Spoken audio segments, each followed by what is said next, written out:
सम्मा सम्बुद्दस्स नमो तस् भगवतो अरहतो सम्मा सम्बुद्दस्स नमो तस् भगवतो अरहतो सम्मा सम्बुद्दस्स बुद्धं शरणं गच्छामि धम्मं शरणं गच्छामि संघं शरणं गच्छामि साधु साधु साधु भवतु सर्वमङ्गलं भवतु सर्वमङ्गलं भवतु सर्वमङ्गलम्।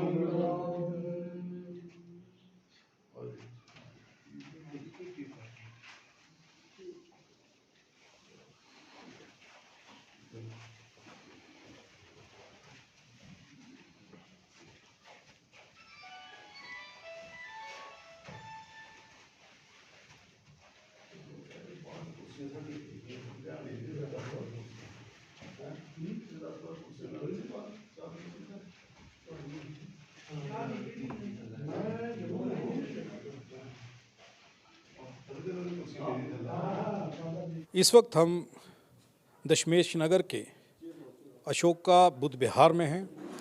आज बाबा साहेब भीमराव अंबेडकर की पुण्यतिथि थी। यहाँ पर कई बुद्धिजीवी पहुँचे। उन्होंने बाबा साहेब डॉक्टर भीमराव अंबेडकर को श्रद्धांजलि दी है। श्रद्धांजलि के बाद उन लोगों ने काफ़ी चर्चा की है।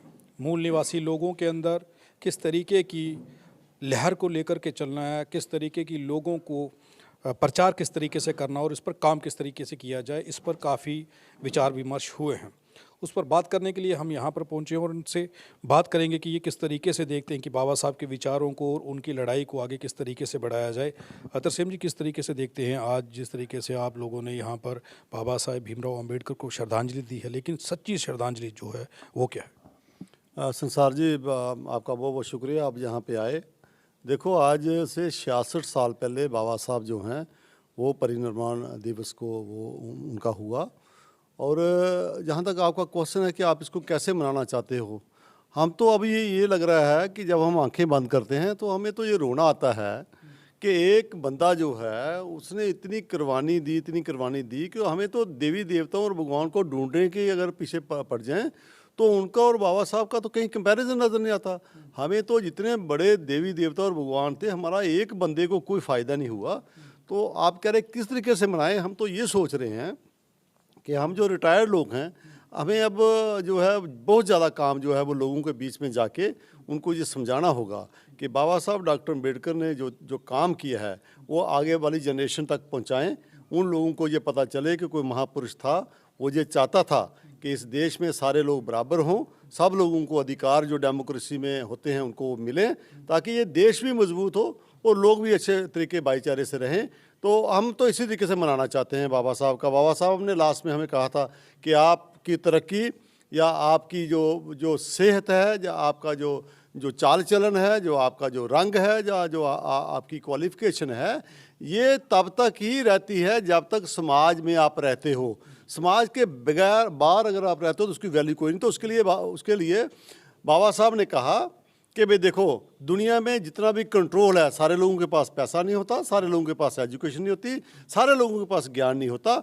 तो जो दम है, जो धर्म है, धर्म और दम में फ़र्क है, चलो मैं उसमें डिटेल में नहीं जाऊंगा, लेकिन जो धर्म है वो लोगों को जिंदा रखने के लिए आशा तैयार करता है। ये एक दिन आएगा जब मुझे भी इस व्यवस्था से, मुझे भी इस देश से, मेरे बच्चों को फ़ायदा होगा। यही बाबा साहब का मैसेज है कि लास्ट आदमी भारत का जो है वो भूखा नहीं रहना चाहिए, वो अनपढ़ नहीं रहना चाहिए, उसको उसका इज्जत मान सम्मान जो है वो हो। उसके लिए बाबा साहब का जो ग्रंथ है वो है भारत का संविधान। भारत का संविधान जो है हर आदमी को पढ़ना चाहिए। भारत के संविधान ने भारत को जो है इकट्ठा रखा है। भारत में जो है शांति के तरीके से एक क्रांति की तरफ ले जाता है। ये बाबा साहब का सबसे बड़ा कंट्रीब्यूशन है। इस तरीके से बाबा साहब भीमराव अंबेडकर को श्रद्धांजलि देने की बात इन्होंने कही है। मैं सर आपसे जानना चाहूँगा, किन लोगों से खतरा है बहुजन समाज को? बहुजन समाज को मनुवादियों से खतरा है या बहुजन मनुवादियों से खतरा है? धन्यवाद संसार जी, आपके चैनल का भी धन्यवाद। आप हमारे पास आए और हमारी बात सुनने के लिए आप तैयार हैं। आपका सवाल है कि बाबा साहब की मूवमेंट को किन लोगों से खतरा है, ब्राह्मणवादियों से है या मूल निवासी जो ब्राह्मणवादी बने हैं उनसे है।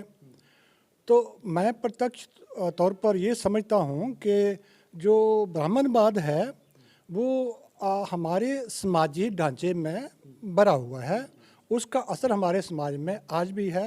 हालांकि हमारा जो संविधान है हमें बराबरी देता है, लेकिन हमारा समाजी ढांचा हमें बराबरी नहीं देता। ये छुआछूत पर यकीन रखता है, इनइक्वालिटी पर यकीन रखता है और इंसानियत के जो तकाजा है उसको नहीं मानता है।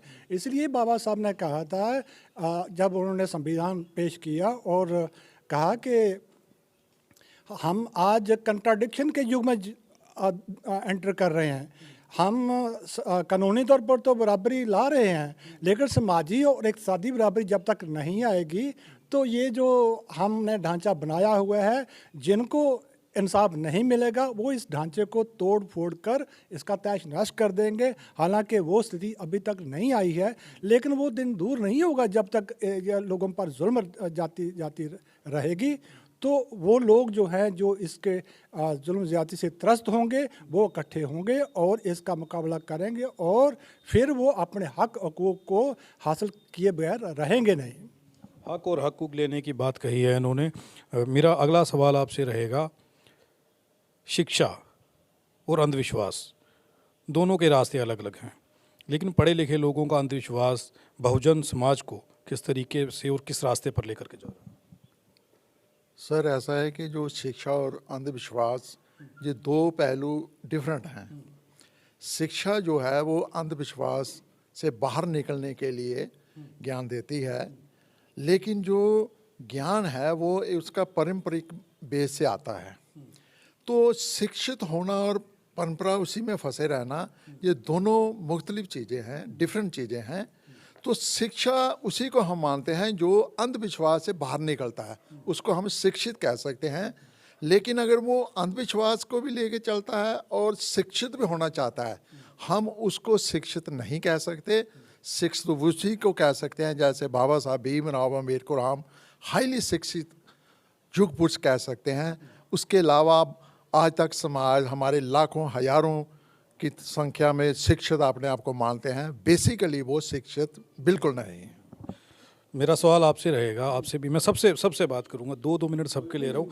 आप मुझे एक बात बताइए, मैं सबसे बात करूंगा, सबसे बात करेंगे।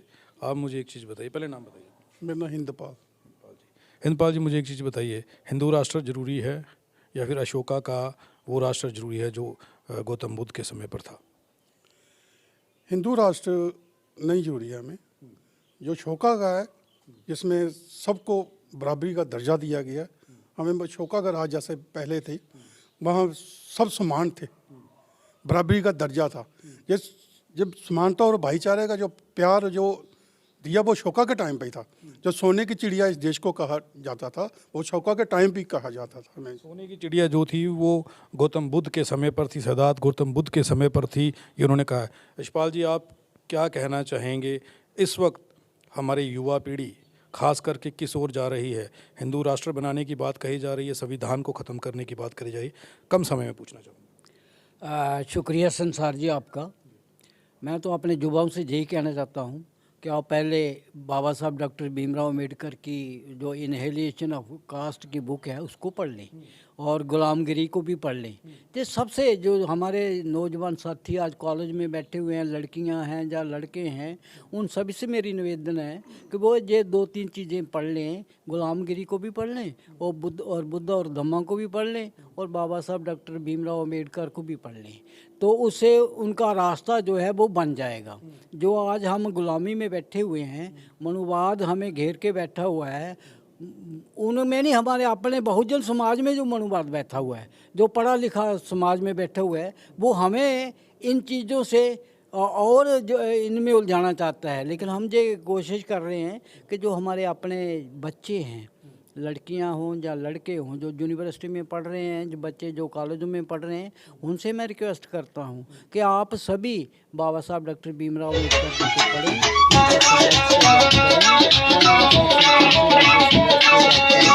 कैसे पूरे भारत में बहुजन समाज इकट्ठा हो गया। आज कुछ गलतियों किसी की गलतियों की वजह से अब बहुजन समाज इकट्ठा नहीं है, लेकिन हम फिर भी कोशिश करेंगे गांव-गांव में जाकर अपने बच्चों को, बेटियों को, बेटों को ये समझाने की कोशिश करेंगे कि इन मनुवादियों से कैसे छुटकारा पाए। फिर एक लहर जो है वो चलना शुरू हो चुकी है और किस तरीके से मनुवाद से और भारत को तोड़ने की जो लोग कोशिश कर रहे हैं उनसे लड़ने की ज़रूरत है। एक रास्ता इन्होंने इख्तियार किया है। आप मुझे एक चीज़ बताइए, युवा हैं आप, और युवाओं को अंबेडकर के रास्ते पर चलना, शिक्षा के रास्ते पर चलना और बुद्ध की ओर आकर्षित होने के लिए कौन सा रास्ता इख्तियार करना चाहिए? संसार जी, सबसे पहले हमें तो हमें जाति छोड़नी पड़ेगी। जाति छोड़ने का एक ही तरीका है कि हमें बुद्ध धम्म अपनाना पड़ेगा। तो बुद्ध धम्म ही हमें बाबा साहब अम्बेडकर की राह पर ले सकता है। बुद्ध धम्म एक ऐसा रास्ता है जो सभी जाति पाति को मिटा करके एक रास्ते पर लेके आएगा। मैं आपसे जानना चाहूँगा, आखिर में आपका एक्सपीरियंस ज़्यादा है, पॉलिटिकल लोगों को देखा है, पॉलिटिकल लोगों के साथ रहे हैं, आज बहुजन समाज को अपनी लड़ाई लड़ने के लिए कौन सा रास्ता इख्तियार करना होगा, चाहे वो पॉलिटिकली हो चाहे वो शैक्षिक हो, दोनों लड़ाइयों के लिए कौन सा रास्ता होना चाहिए? थैंक यू संसार जी। मैं तो यही कहूँगा कि आज ये परिस्थिति चल रही है उसको बाबा साहब की मूवमेंट को अडॉप्ट करना पड़ेगा और बाबा साहब की मूवमेंट को पढ़ के ही वो आगे बढ़ सकते हैं, इस तरह वो कभी नहीं बढ़ पाएंगे। Thank you. तो ये साथी थे जिन लोगों ने आज बाबा साहेब भीमराव अंबेडकर की पुण्यतिथि यहाँ पर अशोका बुद्ध विहार डिग्याना में उनकी तस्वीर के आगे फूल अर्पित करके श्रद्धांजलि दी है।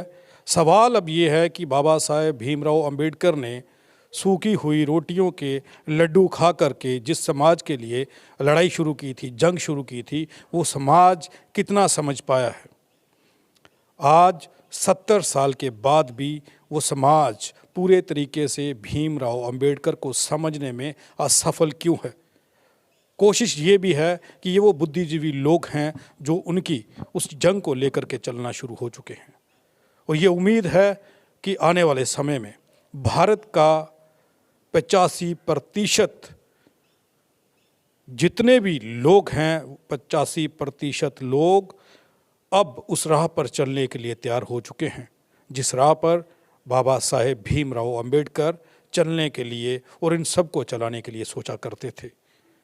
आज जो भारत का हालात हो रहा है, जो भारत के अंदर संविधान को ख़त्म करने के षड्यंत्र रचे जा रहे हैं, जिस तरीके से बाबा साहेब भीमराव अंबेडकर के खिलाफ एक षड्यंत्र रचा गया, उस षड्यंत्र का परिणाम ये हुआ कि ऐसे बुद्धिजीवी लोग और पढ़ा लिखा वर्ग अब आगे निकल कर के आ रहा है।